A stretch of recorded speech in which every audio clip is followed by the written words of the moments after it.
Now dear students, we are going to study another calculator tool provided by the KiCad is the fusing current tool.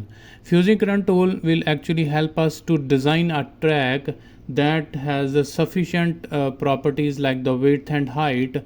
That track will burn, a piece of track will blow out when overcurrent conditions occur. So that is actually called the track fuse.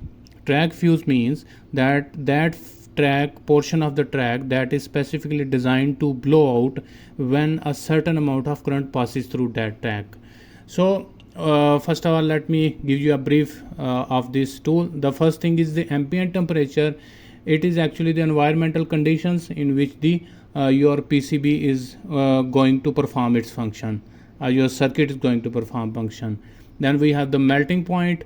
Then we have the track width that is going to blow when a current is going to pass through it. Then we have the track thickness. Then we have the current. Then we have the time to fuse.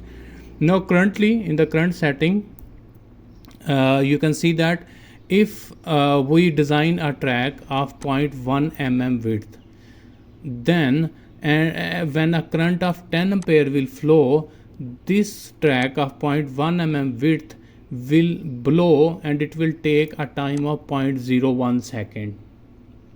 So in this way the track fuse will work.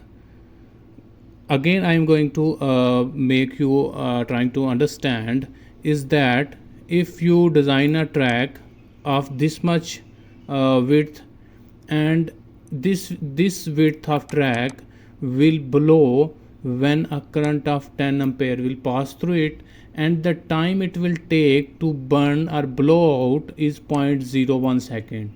In this way your circuit will be protected from an overcurrent condition of 10 ampere. Similarly, if you want to check that how much track is required when I have an overcurrent condition of 5 ampere, so let's enter 5 over here, click on this track width and click calculate. So in this condition you will have to place a track of 0.0445 mm width that will blow out when a 5 ampere current will pass through that track, and that time will be 0.01 second. So in this way the track fuse will perform protection to the short circuit conditions that have occurred in your PCB. So in the help section it says you can use this calculator to check if a small track can handle a large current for a short period of time. This tool allows you to design a track fuse but should be used as an estimate only. So you just can get an estimate of the track width that should blow to provide a protection.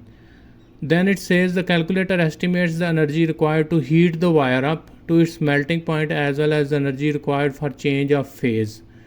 Then it says this energy is then compared to the one dissipated by the wire resistance. So you can use this tool to calculate the amount of energy that the wire will dissipate when a current will flow through it. So in this way you can calculate and design your track fuse. It's just an estimation, not a very precise calculation, just an estimation to help you in designing your PCB. So hope you have understood the fusing current tool of KiCad.